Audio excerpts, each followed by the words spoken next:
So hello and welcome to Conversations with Esther tonight. The 20th of August 2025. Karibuni sana. I see our speaker is in the house. Thank you, JCVs, for always showing up to equip the team. Let us pray. Father, in Jesus' name, we thank you. As we kick off this session, we ask for your guidance in Jesus' name. Amen. Amen. Allow me to put this up and then we can quickly bring in our guest for tonight.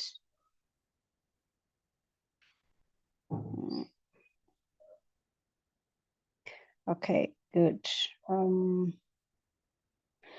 So Jay, thank you very much, and thank you everyone for showing up. This is Conversations with Esther Katiba. We have our fireside chats every Wednesday, 7 to 8 p.m. We bring you seasoned and tested guests. We bring you professionals, people that we have done the vetting and we believe in what they speak about and we trust their brand. So JCV is a trusted brand in the CVs, in the branding, in job searching, placements, and the rest. So a little bit on Conversations with Esther. Conversations with Esther is an impact-driven professional platform that informs you, educates you, rebuilds your mindset on matters work, organizational culture, and holistic wellness. Now, we ignite ethical and authentic leadership. We're very, very concerned about the leadership and how leadership is done in different organizations and how we deliver as leaders. And we are all leaders at our different levels. Now, we promote best practice within industries, and that's why we bring you speakers that will talk to you about different topics and areas of the workplace. Now, Conversations with Esther equips the workplace with relevant legal, human resource, and holistic wellness skills. Through training, we offer training. So, should you need training as an organization, reach out to us.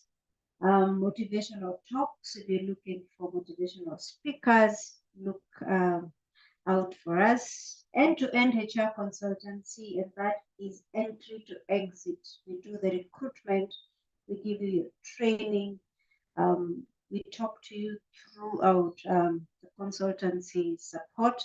We help you streamline your policies and processes. Speak to us should you need a HR consultant. And we also offer mentorship programs. And in mentorship, we partner with JCVs, we partner with Paul, the Jane Mutisias, and the rest. And I'm mentioning that deliberately here because I am one person that believes in the power of partnerships. So we have partnerships and we deliver excellence as professionals. Guided by our three values, integrity, excellence, and impact, we envision our workplace transformed by professional conversations, respectable relationships, and intentional leadership. So we are very much focused on your wellness as well. And I'll ask this question again as I asked last week. Which of these pillars are you excelling in? How is your physical wellness? Are you having the right diet? Are you getting some exercise? Are you getting enough sleep? How are you doing? You know, when we ask you, how are you doing? We are simply asking, how is your physical wellness? How is your mental wellness? How is your financial wellness? How is your social wellness? Are you spending time with friends? Are you having time for yourself? Are you investing in yourself? How is your spiritual wellness? Whatever faith you subscribe to, how is your spiritual wellness? How is your environmental wellness? And how is your intellectual wellness? Are you learning by the day? Are you increasing, your skills, your knowledge? So which of these pillars are you excelling in? And I ask again, how are you doing? So you ask yourself, how am I doing in my physical wellness, mental, financial, social, spiritual, environmental, intellectual? If you feel one of these may be neglected, please attend to it. Your your wellness is important. Your wellness is your absolute responsibility. This is our annual calendar. We are doing very well. Very well. We've come all the way with monthly events, all the way from March, April, May, June, July. Now we have August, facing our fears. Don't be left behind. And that's why I asked you, how are you doing with your wellness? How are you doing with your mental wellness? How are you doing, with your physical wellness? How are you doing with your social wellness? Are you spending time with people? Are you going to the right places? Are you networking? So on 30th of August, we have our Facing Our Fears event, daring activities. I'll share this, just this one I share in the chat. And this is what we will be doing on 30th of August. This one you can't afford to miss. Make time for yourself. Please invest in yourself. I know we do so much for everyone else. We forget ourselves. So we have Facing Our Fears, daring activities. We will be having activities like zipline, sky bikes, archery, high rope, scary bridge, swimming, and all that. And we will be at Sitamka Delta, just at Kiserian, with all these activities. Now, we're only paying 3,500, and this 3,500 will cover 2 activities of your choice. You can choose to do the zip line. You can decide to do zip line with swimming all day, or you can do sky bikes and high ropes. It will also cover your lunch at the hotel. Now, Sitam Kadolta has a restaurant. It has all these activities. The environment is beautiful. It will also cover your transport from Nairobi to Kiserian and back. So Sitam will be giving us one of their buses. Kindly book your seat early enough so that you don't miss a seat. I want us to go in buses, Let us go have time for ourselves. Let us go enjoy ourselves. Let's go away from Nairobi and just breathe. There are those times you just feel I need a break. Now, have you ever heard of exposure therapy? Now, exposure therapy is a psychological treatment that was developed to help people confront their fears. A lot of my friends are chatting me and saying, I'm coming and I want to face the greatest fear, especially the zip line. I don't know why it is such a great fear. It is fun. I had zip line the other day for the first time, and I want to do it again on this day. So I said, this is one I must conquer. So exposure therapy is a psychological treatment that was developed to help people confront their fears. When people are fearful of something, and we all have one or two fears, they tend to avoid the feared objects, activities, or situations. There are those that don't want to come near water. The closest they can is just sit at the pool and tap their feet. It's fine.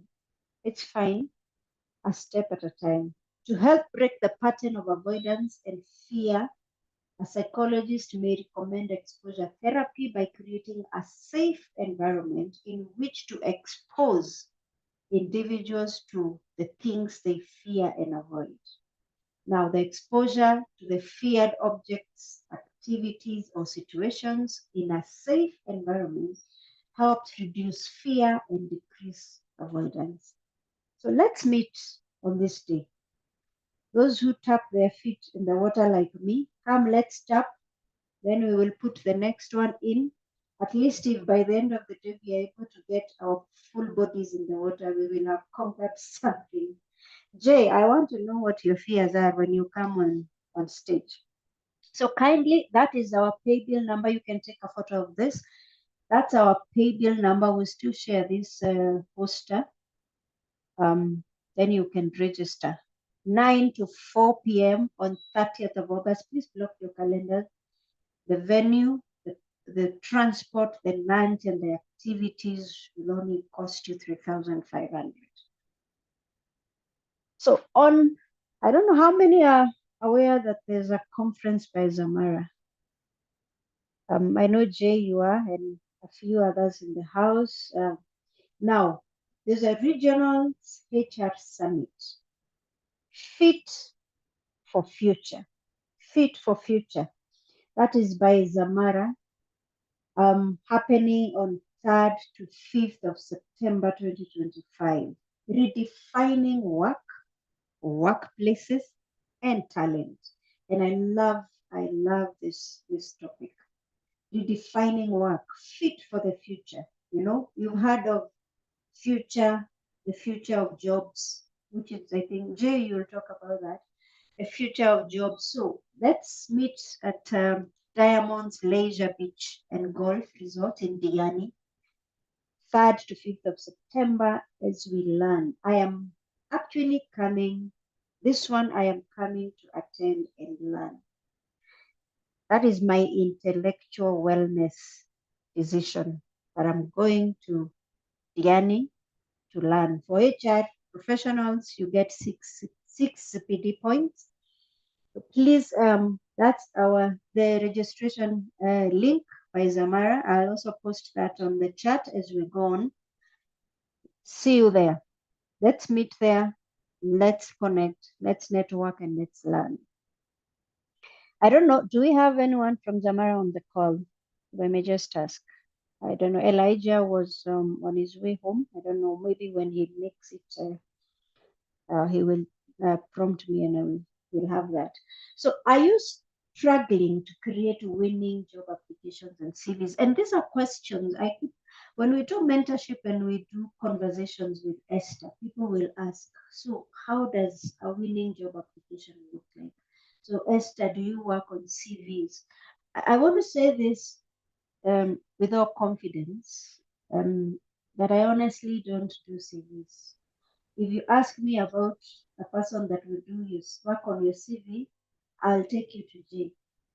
Please, Jay is an expert we know in HR space for CVs and job applications and all that. I don't do CVs, not that I can't do CVs, but this is Jay's strength. Begin by customizing your CV for each job application, emphasizing the skills and experiences that align with the specific requirements outlined in the job description. Now, don't just list responsibilities, quantify your accomplishments and provide specific examples of how you've added value in previous roles. This is not my strength. I will allow the expert. JCV is the CEO, career strategist, founder, and CEO of JCVs. We are in safe hands. I trust Jay with this space, and I will allow him to do it. Jay Walemba, karibu sana. Yeah, good evening, good afternoon, good morning, from wherever you are watching us from. This evening, I'm so glad to. This evening, I'm so glad to be your speaker,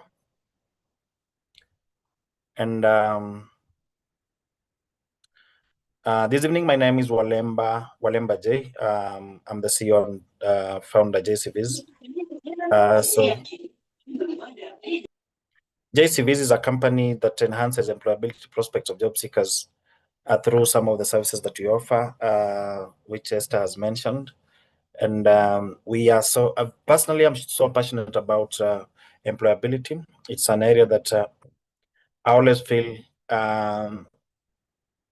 I see gaps, and I feel that I should be the person that should be bridging these gaps. And that's the reason I started JCVs. Apart from that, I'm a certified employability expert with the International Labour Organization, having worked with with them in Kakuma and Dadaab, where we made a big impact. So I'll be sharing my screen, and sometimes I feel that this is a topic that I can just talk about it even without presenting, but because of some of us that maybe might be on their way home, you might want to see what is being talked about. So I'll be glad to present. And winning job application and CVs is a problem to most of us as job seekers. And even as we do our applications, the biggest question is, will you be able to make an application and even get an interview? The main role why you're doing an application is for you to be able to go through the system or go through the application process and meet the recruiter and have a conversation with them. So it is something that we can all be proud of when doing applications, and you are sure that this application that I'm doing, the least I should get is a job interview. So that's what I want us to talk about this evening, and that is what I'm so passionate about, and that is what I want that as we leave this room tonight, your fortunes should have changed. And I think today, in the morning, I made a prayer about job search. I was so intentional about the prayer because that is what most of us are looking for. And that is what I made that prayer knowing that we'll have a conversation this evening, a conversation that will enable us through God respond to a prayer request and be able even to fulfill. So the objective of this webinar is just to help you understand the ATS and how it affects CV screening, learn how to tailor your CVs to job descriptions, know the essential components of a winning CV, and avoid common mistakes in the CVs, then appreciate the role of cover letters, and then gain practical strategies for applying jobs effectively. And when you talk about applying jobs effectively, I know most of us, we just do applications where some of us even forward applications that were made to company A, you forward them to company B and C and D, E, F, and so on. So I'll be taking you through now, understanding what is the practical process of you doing the applications, and even how can you be able to ensure that you take enough time for you to be able to make an application. I've seen most organizations are hiring. We have KRA that is hiring for several positions. I've seen the PSC was hiring interns, which closed yesterday. I've seen TSC is hiring as well. I've seen Safaricom is hiring. I've seen KPLC is hiring, Attaches, and so many other organizations are hiring. I've seen today, I think I posted a role, some roles with, including an event manager role with the UN. So all these roles, anytime you make an application for any role that you feel you fit, you should at least get an interview. So what is the ATS system? So the ATS system is just a software that recruiters use to filter CVs. And this software, most companies have adopted this software because of the much work that is involved in screening applications. So this system scans for keywords, formatting your CV, and even the relevance of that CV. It looks at the positions in your CV. It looks at the email. It even looks at the number of words in your CV. It also looks at the quantifiable skills in that CV, and then it looks at the formatting, where now you're talking about, are there any tables in the CV, and if there are any tables, how are they presented? So the ATS, one thing you need to understand is that it rejects up to 75% of CVs before they see a human being. Up to 75% of the CVs. So if we are assuming that if you're doing 100 applications, at least 75% of the CVs, which is now 75 CVs, will be rejected. And it's so funny that a good number of people whose CVs are rejected do not take time to make applications. We only do applications because we feel it's a formality and maybe it's a job that you feel you'll fit. In real sense, we are not doing enough to make sure that we get the job that we are applying for. So tailoring CVs for the ATS and job descriptions. So number one thing is that the ATS mirrors the keywords from the job description. And when you're talking about the keywords, this is mostly what you talk about, the technical skills in our CVs. That is what the ATS is looking at. So you might pick them right from the CV, from the job description, and have them in your CV. Then keep the formatting simple, no tables or graphics in your CV. Even the ATS has several fonts that are accepted. Not every font is accepted for the ATS system. Then matching job titles and phrases, that is as well one of the things that is looked at. Then customize your professional summary and skill set. Now, on the professional summary, we need to have tells us about who you are. Then we need to have the attributes or the soft skills that are needed for that position. So I'll be showing you what it means by soft skills. Now, we have the modern CVs and the ATS friendly CVs. Now, the modern CV in most cases it focuses on design, whereas the ATS compliance CV is just clean text based. So the other one is the modern CV is useful for networking, direct presentation. Then the ATS CV is optimized for online applications. So a modern CV cannot help you. In most cases, it cannot help you in ATS in online applications because of the tables that might be involved and even the design. Sometimes now, for modern CVs, you might have to use other fonts that might not be compatible with the ATS system. And in most cases, I have never had an advert that asks you to send a modern CV. So it is essential for us not to have a modern CV, but essential for us to have an ATS compliance CV. And that's why at JCVs will just ask you, will understand your career path, understand the jobs that you are keen on, and then be able to do you a ATS compliance CV. We can as well do modern CVs on request, but in Kenya, in the Kenyan job market, I have never seen any job asking for a modern CV. So for those that have modern CVs now, you need to consider having it or just having the ATS compliance CVs. And when you have the modern CV, make sure that it can only be used for hand delivery or even the postal for postal address to have it when applying for these positions. So what are the components of a good CV? And then when we talk about a good CV, we are talking about a CV that is not more than 3 pages. Ikibidi sana, we can do 4 pages. So the number one thing is the professional summary, where you're just talking about a snapshot of who you are as a professional. Then we have the areas of expertise or the core competencies, and which are the technical skills or strengths. And these are skills that can only be obtained through on-job training. You can only get these skills through on-job training. If you're talking about recruitment and selection, you can only achieve this skill through carrying out recruitment process and the selection process. If we're talking about a payroll administration, we're talking about you being involved in providing data for payroll or even feeding in the payroll information into the system to be able for you to process that payroll. If we're talking about vendor relations, you're talking about you being able to manage relations with the vendors, and then even including the communication in terms of payments and how making orders and how you create that relationship for them now to ensure that orders are done promptly. So all these skills, technical skills, will vary from one profession to another.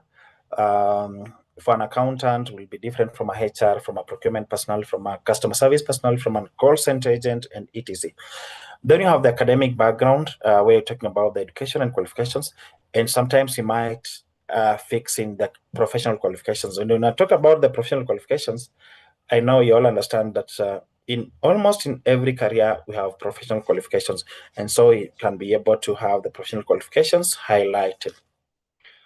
The work experience should be achievement-focused history. Apart from the most recent job where you can talk about, you can have a list of your responsibilities. If you cannot align them in an achievement format, you can have a list and then have achievements, have a separate space for achievements, maybe 2 or 3 achievements for your current role. And then the other roles, the other positions, I believe that you can just have them as achievements only. Where now you're talking about, for example, I worked at Esther Katiba, Conversations with Esther. And then when I worked at Conversation with Esther, maybe it's 2 years ago, I need to have that more of achievement rather than just listing the JD for that. Then you have the trainings and certification, which shows now this extra professional growth. Maybe you've done a course in data analysis, you've done a course in as a virtual assistant, you've done a course in any other area that will help you, will enhance your professional growth. Then you have the key achievements where if you've not highlighted them in the jobs area, then you can have a title where you're listing these. Then when it comes to referees, there are positions, especially for the government. You'll see them talk about having 2 or 3 referees.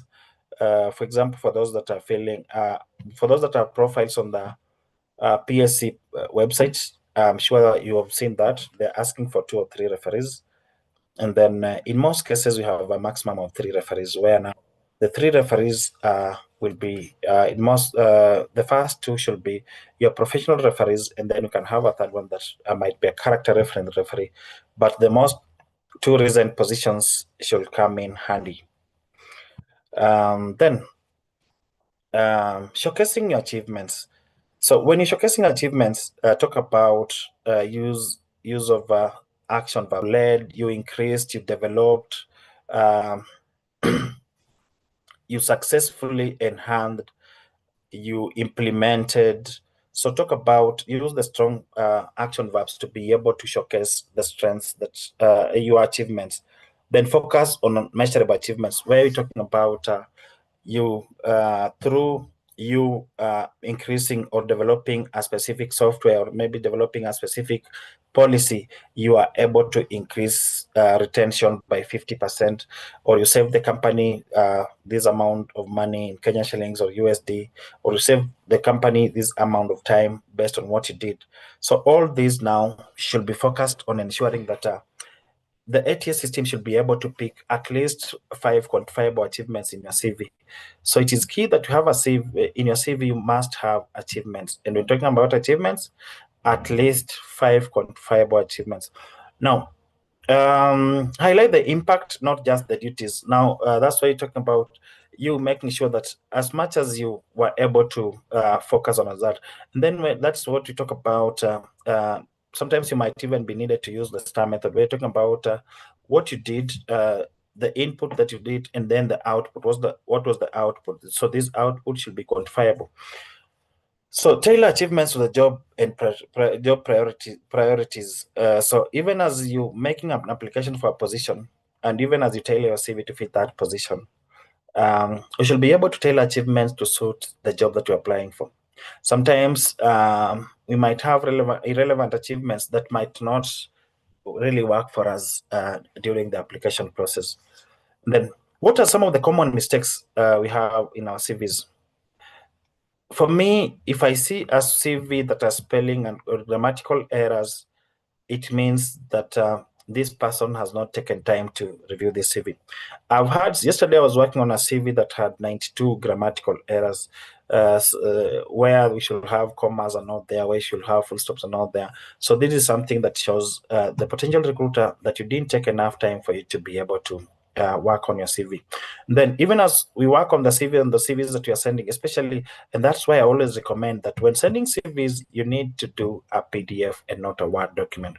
If you do a Word document that has grammatical errors, And some of us, for example, when I open my a document on my CV on my machine, I'll be able to automatically see the mistakes in your CV even without passing it through the Grammarly. So make sure that you work on that. Then overly long CVs, some CVs are too long to an extent that sometimes back in high school and college, I think some of us were taught that a long CV is the best CV for use. So some of us end up using bigger fonts, just ensuring that our CV goes up to 6-7 pages. So a HR takes approximately 30 seconds to make a decision on a CV. So if your CV is going up to 6-7 pages, HR might not be able to go through that document and make a decision.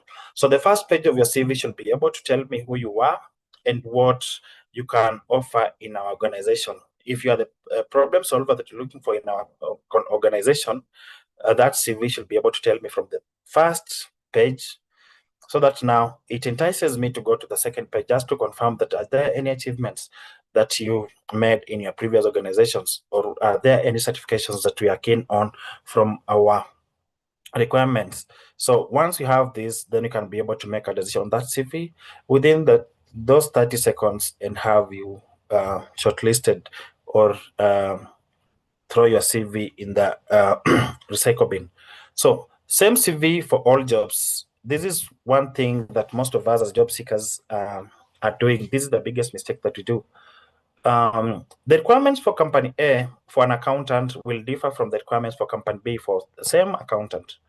So company A has its unique problems that need solved. Company B overly has the same different unique problems that they need solved. Company C as well and D. So when you're applying for the same position in all these companies, there's a skill, one or two skills, or maybe a software that company A uses that company B and C, D does not use. So make sure that you are tailoring your CV for every position that you're applying for. Then in most cases, we have most of us copy pasting our JD from the contracts that we sign, or even the applications that we made. So once as we list the duties, we end up not quantifying our achievements and even highlighting those achievements. So make sure that you highlight the achievements. Then unprofessional email stock photos that we might have on our CVs. There are CVs of cute emails like cuteboy@gmail.com or smartgirl@gmail.com. All these social media related emails should never be on our CVs, because the CV should be professional. And even as we work on our CVs as well, our emails, something about our emails is that there are some of us that have cartoons on our photos on the Gmail. Those cartoons are seen on the other side of application. So if someone's seeing you for a serious position and seeing a cartoon on your photo, on your email, or just a dog or pets, other pets, is not professional. So make sure at least you have a professional photo on your CV, on your email, and you have a professional email as well. A professional email will basically involve your names and maybe a 254 thing or 45 at gmail.com. Then cluttered formatting. So having a CV that is well formatted shows your planning and organizational skills, and it's something that comes in handy, especially when you're making these applications. So make sure that your CV is able to give you that. So make sure you have a clean, consistent layout for that CV, and even ensuring that the font is the same and is able to you are able to meet the recruiter's requirements. Now, the other thing I'll be talking about that is key for any job applications that you're making is what you call the cover letters. So cover letter basically is a document that is introducing you to that potential employer. And this document is one page. So the purpose of it is to show motivation and connect your skills to the employer's needs. So as I've said, as I've always said, that employers are looking for problem solvers. They are not looking for people to come and so that they can come and have their money spent on them. They are looking for problem solvers. So even as you look at the JD for that organization, this organization is looking for someone that can become to be able to solve these employers' needs. So make sure that you're talking about how you'll be able to solve these employers, to meet these employers' needs through the skills, your skills, and even talking about some of the achievements that you've had that align with this. Then, so the structure of this cover letter will have the intro, where you're talking about who you are and the role that you're applying for. The body basically talks about the right skills for that position and the achievements. And then we have the closing, where talks about it's the close and enthusiasm and call to action.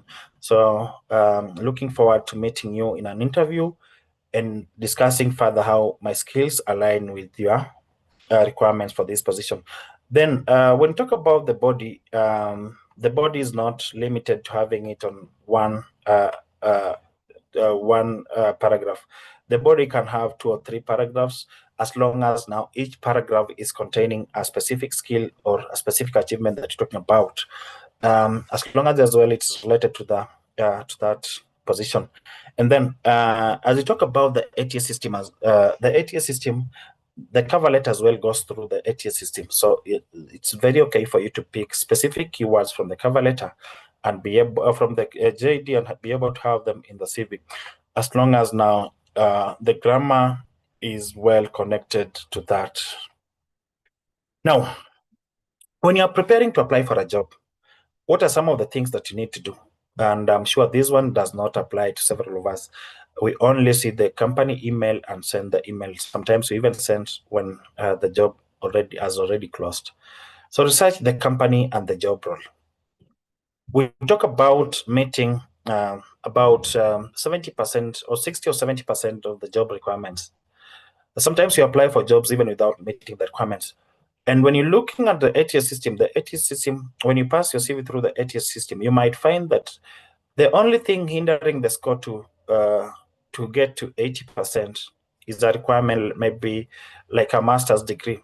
Something that now will hinder when you do the maybe your CV might be at 60%, but when you just at 50%, when you just add the master's degree, it will increase to 85 and even 90 or even 98%. Now, in such an instance, should you continue applying for the same position when you don't have a master's? The answer is no. So based on the company requirements, as I've said, some companies will consider a master's as a key component of that role. Some companies might have it as an added advantage. So looking at requirements for this company, you make a decision whether to apply or not. And as you make the application, always ensure that your CV is at 80% minimum. So align your CV and the cover letter with the requirements before you apply for that position. And as I've said, make sure that you can pass this the CV and the JD through the ATS. So format documents correctly. Where the recruiter is talking about you sending that document in Word, make sure you do it in Word. Where they're talking about having it in PDF as one document, make sure you do that. And where they're talking about, they have not specified, make sure you do the PDF. I always insist on the PDF because the PDF does not have any issues opening on any machine. But sometimes you might find the Word document is not opening on our machine, on some machines. Then also for those of us that have their CVs on Google Drive, or their documents on Google Drive.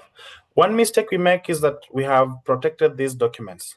Sometimes if you have your document on Google Drive, you've been applying for jobs without getting feedback, it's a high time that you can try it with your friend or even have another email where you can be able to send your document and see if it's asking for authorization for that person to be able to view your CV. That is something that happens with most job seekers, and sometimes you might not know because you're just sending this application, wait for feedback, never get this feedback. Sometimes the recruiters might not communicate to you that information to you, so you end up not getting feedback from recruiters until when you realize that you've been making that mistake. So double check the names, dates, and details even before you send this application. And when doing a cover letter, in an application, make sure that even the email body should be well done. Then follow instructions in the job advert. For me, I've always believed that the first step for job application or the interview process starts with you following the instructions in the job advert. Where they've talked about you sending the CV and cover letter, some of us will go ahead and have our CV attached with our documents and then send them. You have not followed instructions. Maybe you have, this company has a process whereby now, after you do your application, they might ask you for your documents. So if they're asking you for your documents, the documents that you already sent, what will you send? And when your companies are doing this, they are doing this to all the applicants. What will you send? So make sure you follow instructions. And following instructions will sometimes be determined by the job that you're going to handle in that organization. Maybe you are an executive assistant, or you are an admin assistant, or you're an accountant, but you don't follow instructions. So you're telling us that you are attentive to details, but didn't follow instructions before you made this application. So that means that you might make the same mistakes when you give you an opportunity in our organization, which will not sound well with any recruiter or any employer. So make sure you are able to do this in the right way. So what are the most common application methods that you have?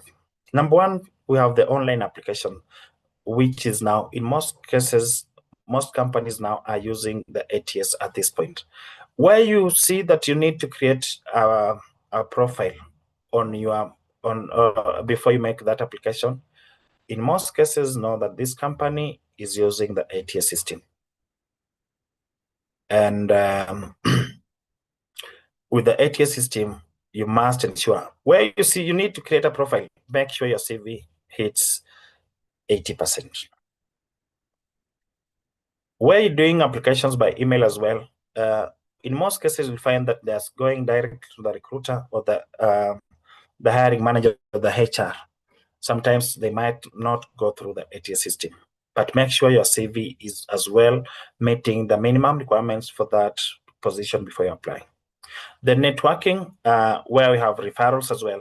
Even as we look for you applying, you sending me a CV as a referral, make sure that your CV aligns with those requirements. Today, I was hiring for an accountant with a hospitality experience.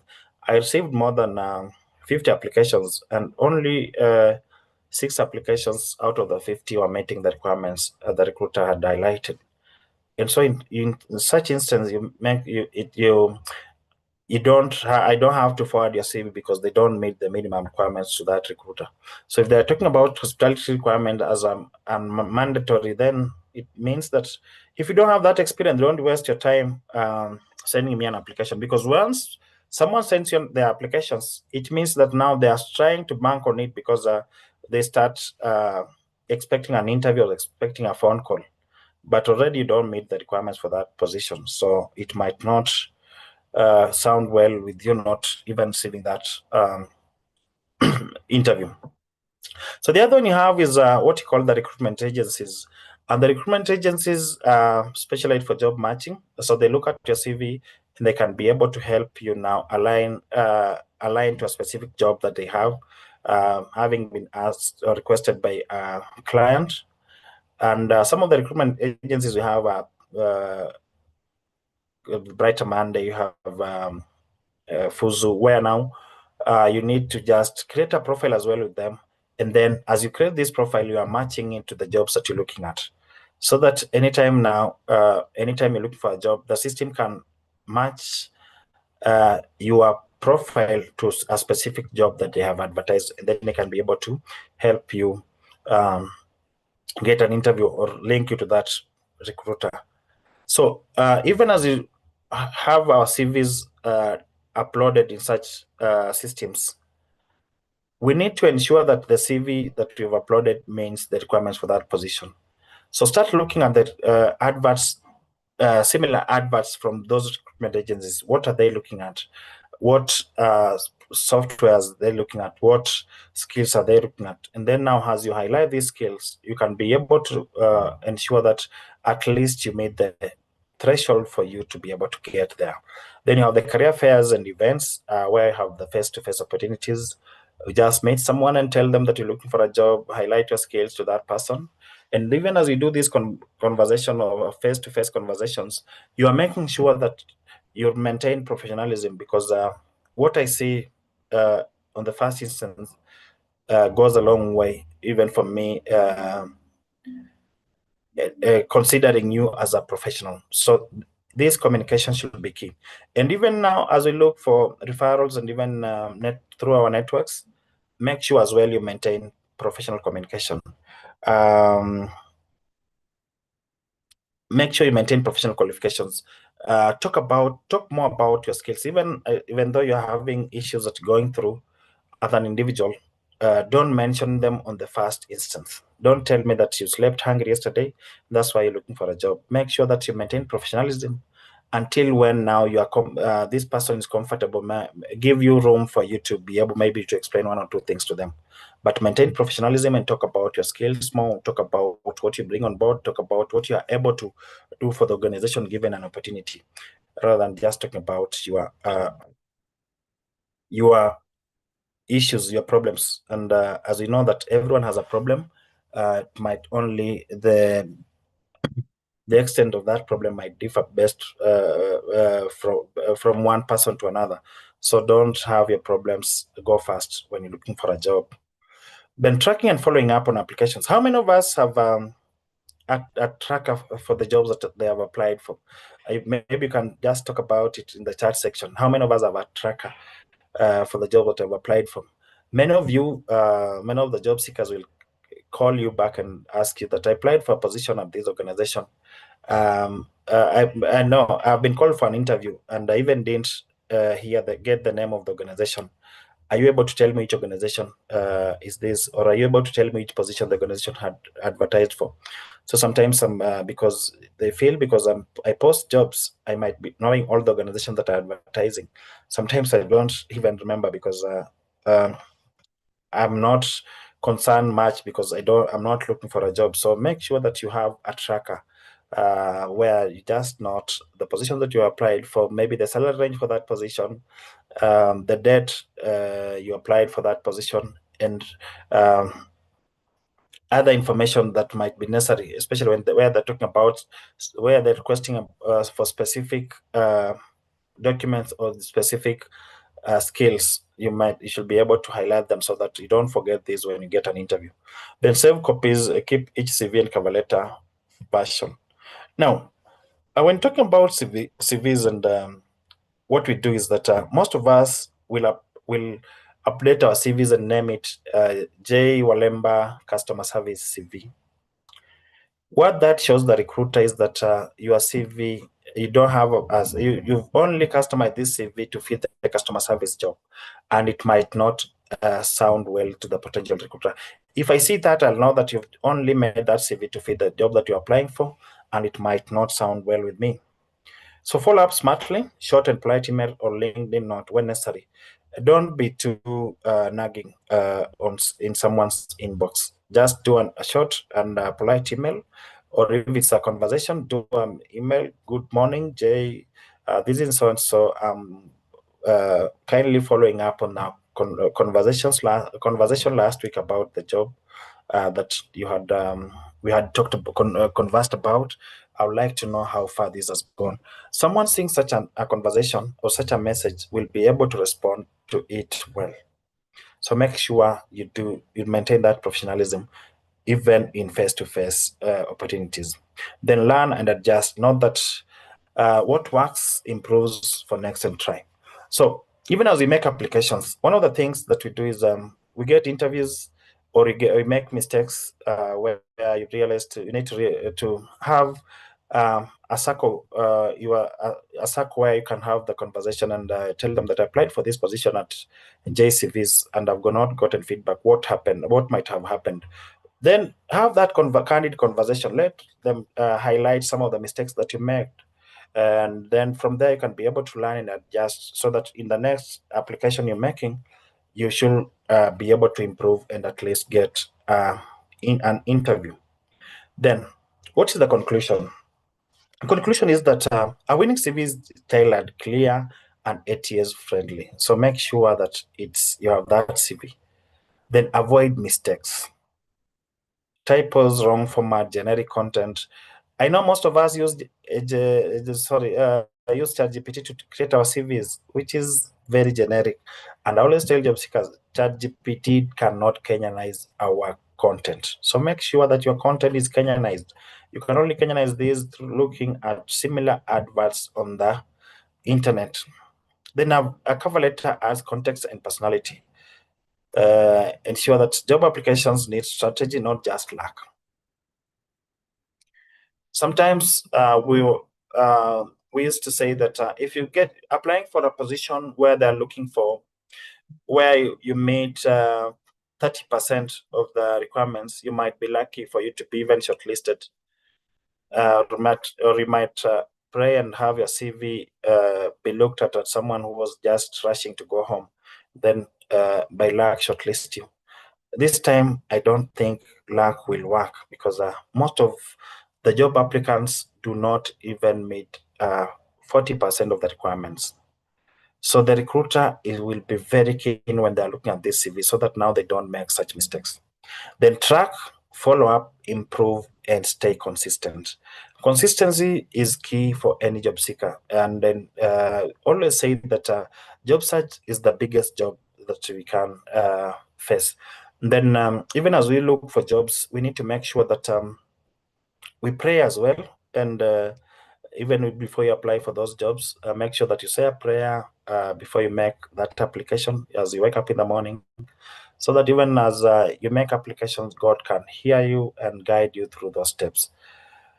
That I've come to the end of my presentation, and I'll be very glad to respond to any questions that you guys have. Thank you so much, Esther. Thank you so much for listening to me. I'll be ready to respond. Thank you very much, Jay. I will hand it over to my dear friend Fancy Mutangili to take us through the Q&A session. Karibu sana, Fancy. Thank you. A round of applause, guys, to Jay.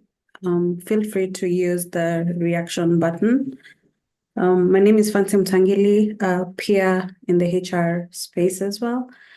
We will be taking questions, so feel free to drop them in the chat. We currently just have one from Faith. Jay, this goes to you, and it says, for us who are looking for internship positions and we lack experiences, what is the solution what is the solution? She highly appreciates your feedback. Now, when looking for internships, I know there are companies that will ask for internships and talk about experience as well.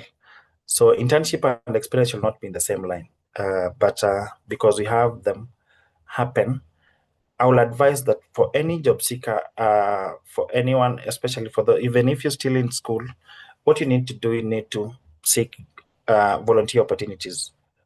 I have a good example at my workplace where currently I have one of my staff who reached out and told me that they are on long holiday and she would like to volunteer at my place for 3 months, which is coming to an end.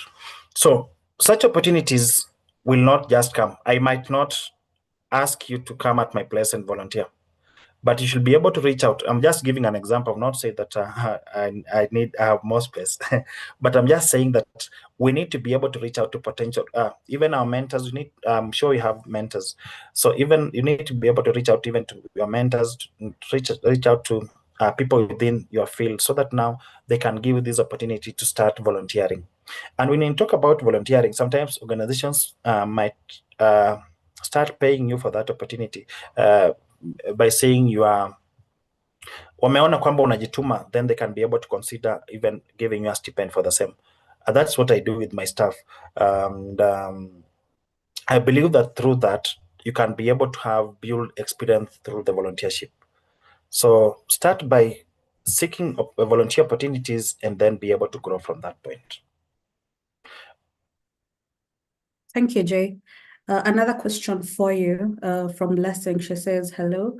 Thank you for having us in this session. You're welcome, I think. What happens when you don't have the relevant achievements based on the job you're applying for? And then the second part of the question, or rather a comment, is, yet we are advised to customize CVs for different jobs. Now, one thing with job seekers is that we have a problem with being able to articulate some of our achievements. And I know there are some of the things that we've done in organizations, but we've never thought that there are achievements that should be put in our CVs. Some of the things, even an intern will make a recommendation in an organization, tell them that I was at this place and I saw they use this kind of system, or they use this kind of Google Sheets, maybe, for example, something like Google Sheets, and to store the information, or Excel. So maybe an organization was having things done manually, where they write and have this put in files. But you tell the organization that for you to be able to save space, you can be able to use Excel sheets and have this information maintained, and even you can be able to upload it to the cloud. So you are saving more space by having this information in the Excel sheets. So by doing that and having the organization adopt it, it's an achievement, because you are able to save the organization that space. So not achievement should not be something that you're talking about having saved the company millions of money. It's just the simple things that we do. And even as you join any organization, whether you're an intern, whether you're an attaché, be able to think about how you can be able to improve that workplace. And even as you think about how you can be able to improve the workplace, you are able now to build an achievement from that point. Then for the other person that was looking up for internship, one of the things that I can add as well is that when you're looking for internship as well, for maybe you've done with school and then it's just looking for internship, have some transferable skills, have an extra skill that will make you stand out from different other applicants. For example, for me, when I'm looking for an intern, I'm looking at different skills. I'm looking for someone who can be able to use Canva because we do posters every other day. So if you are able to come in and help us in doing posters and have knowledge on Canva, I'll consider you from the other candidates that only have a degree in HR or a diploma in HR. So have those extra skills to make sure to help you stand out from the crowd. Okay. 2 questions related to cover letters. One person asks, what's a precise cover letter format? And the second question in relation to the same is, who do you address when the cover letter, when it's not indicated to whom will be receiving these letters? So a cover letter, a typical cover letter should be at most 1 page. Even as you have this 1 page cover letter, if you don't have, you don't know the address, you can just do dear sir or madam. Then where the first paragraph should be an introductory paragraph, where you're talking about writing to express my interest in the human resource manager position at this organization. If they've talked about, they're looking at for someone who has 5 years experience working maybe in the manufacturing industry, you can have that statement come in. With 5 years experience in the manufacturing industry, I'm sure that my skills and experience align to the requirements for this position, and I'll be an asset to organization given an opportunity. So that can be an introductory paragraph. Then on the second paragraph, now you're talking about the skills that you bring on board in alignment to the requirements for this organization. Then, because you're talking about having quantifiable achievements, you can talk about, in the third paragraph, you can talk about, while I was at company ABC, I was able to achieve this through what did you do to achieve that specific achievement, to make that specific achievement. So talk about the achievement and how you are able to reach that achievement. So the input you had and now the output for that achievement. Then you can have 2 paragraphs as the body, talk about the skills and then an achievement. Then now the last paragraph just talking about a conclusion, where you talk about I'll be glad to join, or I'm interested in joining JCVs because of talk about what now motivates you to join JCVs, I'm motivated to join JCVs because of what they do to job seekers. Just giving an example, then I'll be glad to meet you in an interview and talk about discuss how my skills and strengths align to the requirements for of your organization. So that is then you have your salutation, yours faithfully. If you're writing someone you don't know, do yours faithfully. Then as a digital signature can be there, and then your name. If you're writing someone that you know, do yours sincerely, and then you can have your signature and your name there. Thank you. Maureen asks, you've spoken about strategizing in terms of job applications. How do we hack this? Now, by strategizing, some of the biggest strategy is for you to customize the job application. So we have several tools. When you go to your Google and write ATS scanner, there are several tools, and these tools will help you ensure that your CV is ATS compliant. So one of the things you need to do is, one of the strategy you need to do is make sure, customize your CV and cover letter. The other tool is you need to do is understand the role, research about the company. Even as you're addressing the company, look at, you can be able to find some of the problem the company is experiencing and how you can be able to solve this problem. So understand the position. Number one, customize CV and cover letter. Do enough research about the organization. And even as you apply, one of the other strategy is that make sure that you apply for a position immediately you see it. Applying for positions in the last minute will affect your chances of even getting an interview. And especially where you see a position has been posted by a recruitment agency, applying for it at the last minute is a big problem. And as I've told you today, I posted a job, and within 30 minutes, I had enough CVs for me to be able to shortlist and even interview. Very quickly respond to this question. It's not a question, it's actually a comment. Someone is asking for you to clarify. You said it's not good to save a CV like J customer service CV. What do you want them to do? What is the best practice in saving CVs and cover letters? The best practice is saving your CV with your official names. So now, if you have three names, let's say J M Walemba. If you have three names, you can talk about JCV, J Walemba CV, or Walemba JCV, and then have, as you talked about, having a tracker for you to be able, for a tracker for this, for application tracker, have in the same tracker, have somewhere you've written the CV name and the position that CV matches. Because when you write the position on that CV, it means that you only customize that CV to be able to fit the position that you're applying for. And that is a red flag to that potential employer. So Okay. have your official names on that CV. The next two questions are related to the interview process. Jen asks, my question is, what happens in the HR process where you're invited for an interview and then after a successful session, you get a response email that you're overqualified? How can you align your CV because you need that job? Thank you. Now, I think this is a problem on the side of the HR or the person that is invited for the interview, because they already had your qualifications before they invited you for this interview. Overqualification might come in most cases because the company, sometimes the companies might talk about overqualification because they can't meet your budget. And then the other thing is that sometimes you might go for an interview and then through the conversation, they realize that you might not be able to stay in that company because of your skills and qualifications. So where you are very desperate in terms of ensuring that you have this job, and I know Mtangili being in Fanzi being in HR and Esther here, they understand that you will tell someone who will stay in the company and you'll tell someone who will not stay in the company.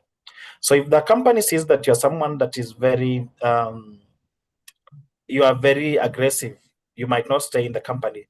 That is one of the reasons they'll give. So make sure that even as you go for jobs that really align with your goals. I will not fault that company for for telling you that you are overqualified, maybe because of the budget. Some based on the previous jobs, maybe you might have been earning 100,000, and this company is offering 60,000. They are sure that when you get a job that is paying what your value, you'll definitely move. So as I might fault the company on just inviting you for a job if they know that you qualify for that position. You as an individual as well, you need to be very categorical and even very intentional about the jobs that you're applying for. So make sure that you're applying for a job that align with your career goals and can help you as well grow. Yeah.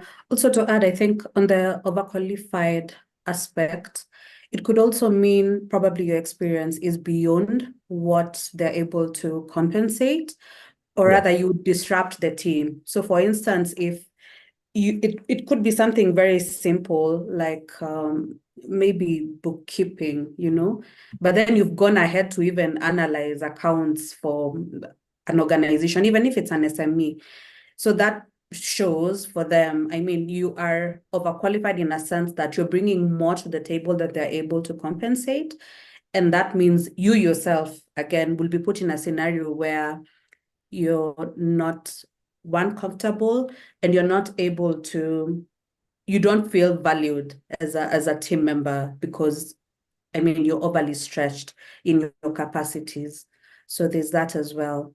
And then I'd also like to retaliate and say, please do not apply for jobs from a place of desperation, regardless of what the job market is saying and how it looks like in terms of the landscape.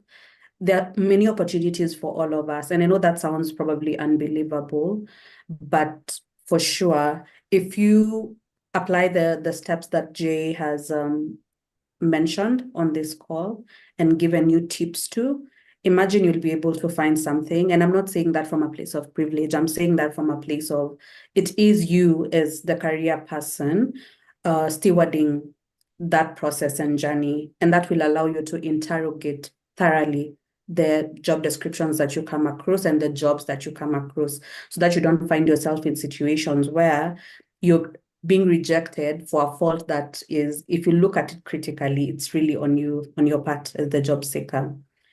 Winnie does ask, is there a limit to the number of questions to ask the interviewer? She was given feedback after an interview and told that she asked too many questions. And in brackets, she says she asked less than 10 questions. A good question. And I feel that in any interview, I know sometimes questions might arise because of the response the interviewers are giving you. But as a candidate, when you go for an interview, for me, I will feel that asking 3 questions will be very okay. And at this point, for you to be able to even hit more than 5 questions, you might find that you've started asking questions that are very selfish. When I talk about selfish questions, I'm talking about questions that are self-centered. Where now you're looking at maybe you're looking at the benefits for this position. You're asking about things that are related to you, like maybe I'm going to school, still studying. Will I be able to leave work at 5? So make sure that you ask very strategic questions related to the position. And strategic questions in this sense can be 3 questions for me will be good, unless Fancy, you have something that you can add on the same. In terms of asking questions, as a recruiter, I really enjoy that part when you get to the segment of you guys allowing you to ask us questions, because believe you me, it's a time for us recruiters to gauge if you really understand what you're signing up for. Other than the personal questions, it also shows if you really went through that job description. Sometimes you ask us questions that we mentioned there. I mean, we mentioned it's going to be for 3 months. You want to know if it's going to be for 1 year. We mentioned the location, and it's very categorical. It's out of Nairobi, but you want to force your way to make it a Nairobi role. So that period, when you need to ask a question, let it be centered really around the responsibilities part. And in any area that you foresee yourself, not to disqualify yourself, in any area that you foresee that you might not exactly be able to execute if you did not have extra information. By that, I mean, let's say you're being recruited for a role and you cannot clearly see to whom you're reporting to, So that's a question you could ask: to whom does this role report to, or in which department? And only ask questions that are not in the JD. Keep it as professional as possible. Stick to the rules of the game, which are: we are having a conversation. An interview is a conversation. We're having a conversation based on the job description that's at hand. So this is a free market. So let's stick to those points. And so in the event that you don't have clarity on some areas, then pick up with questions from that point. In terms of interview questions, I see Kevin had asked a similar question, so I presume you have been answered. Someone else asks, how do you address career gaps? Now, career gaps is an area that most job seekers find it hard to address as well. And the best way to address career gaps is either by now engaging in something that will help you either maintain the skills. For example, if you're in the accounting field, which is a bit technical, you might be able to you might need to have frequent practice. So you can consider volunteering or even taking an extra course for you to be able to just ensure that your skills you keep up with even the industry trends, and also have your skills alive. So consider volunteering and then taking that extra course, either online. There are several courses online. There are several courses that are being offered as well by other institutions like Udemy. You have the ALX. We have Ajira. We have so many others, even Allison. So you can take a course that can help you now maintain and even grow yourself professionally. Thanks. I did say that Esther had shared her LinkedIn profile on the chat, and the rest of us feel free to also patronize our LinkedIn pages.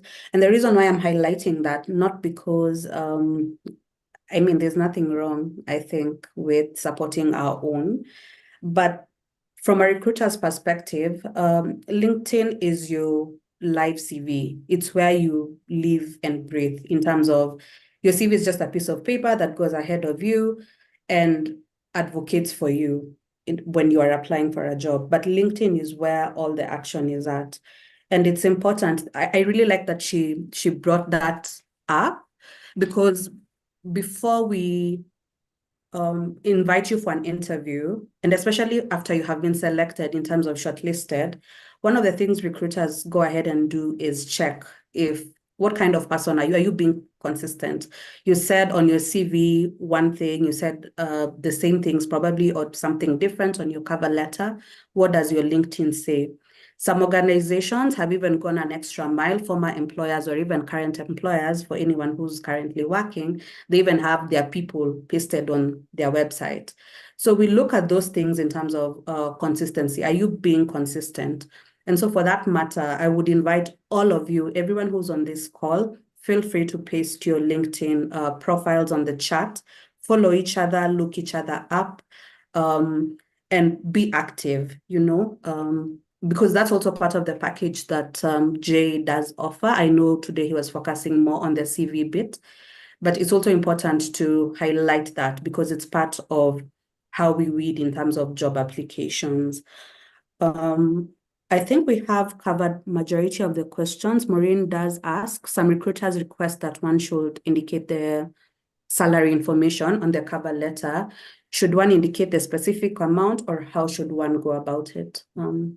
Jay, you can take that. Now, the question about salary even expectations, and as an interview question, and if you need to indicate it, we had this question last week, and one of the things we talked about is that I think the HR in the house should help us handle this, because let's advertise jobs that have salaries on them, so that even as when I'm applying for this position, I'm sure that this position fits my budget, and as well I understand my worth.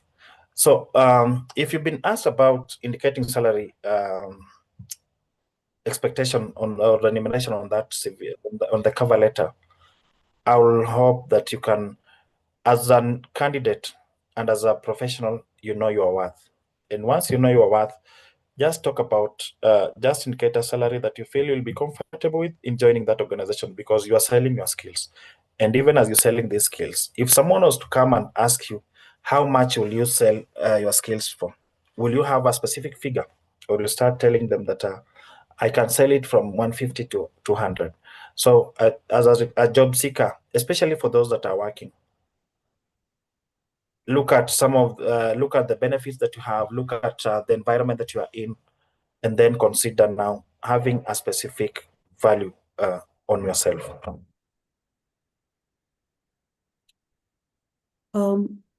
Someone did ask, Nitich asked, can salary expectations make you not get the job? And if yes, why? Allow me to attempt answering that question. Salary expectations mainly are asked by HR professionals, in a sense that not even just HR professionals, organizations ask for this as a way of collecting data. It is not ethical. We shouldn't continue in that route, as Jay said, especially for people who are of influence in this call. Please advocate that we are transparent with what we are paying or what we can afford in organizations for each role that we're recruiting for. Yes, you may not get the job just based on that. It's an industry issue in terms of people look at how you price yourself. And if our budget is lower than that, then that might be a consideration not to give you the job. But I keep saying, in terms of good practice for us HR people, even when the salary expectation is really low and you know it's flexible, you would be surprised that there are some people willing to advocate, to invite you to the table and have an interview if your skill set is really matching and is up to par, and we're also able to meet you if you were to stretch and align at some point. I want also to retaliate. I know when you're applying for jobs, the bigger bit of it is you're looking at the salary at the end of the day. But as an employer, salary is just one component of an offer. So you could be having other benefits. You might have a lower salary, but higher benefits like medical, meals for some organizations. You're able to travel within the country or outside the country. You're able to access a training budget. I mean, we're paying for you either your master's or a professional development course. Those are things to consider. So as much as you're looking at the salary in itself, please consider also other benefits that an organization would be offering or willing to offer. Some of them are cast in stone, others are not cast in stone. At the end of the day, the salary component, as I said, is just one part. You as the job seeker, when you get the offer, what are you willing to negotiate on? By that, I mean, what are you willing to get in your package or in your basket that the employer is willing to offer? You could find that because of your experience, probably you normally, like it requires for you to pay, let's say, IHRM annual fees every single, that's a constant every single year. But then you also need to earn CPD points. Are you able to negotiate your way to have the employer sponsor you for some of the training courses while you self-sponsor on others? So do not just think of it. I'm trying to discourage you guys from thinking in one direction only, which is on you apply for a job, you get it, and then now if the salary is too low or you're disqualified on that basis, or the conversation is really just about the number. Think about yourself holistically, because you're bringing so much to the organization just beyond your time and your skill set. There's also the components of growth that come with it. Jay, you have anything to add? Or Esther? And that is very precise. Okay. I think it's a wrap. We're at the end of this conversation. Many thanks to the 60 or so of you that have been on this call and have stayed with us.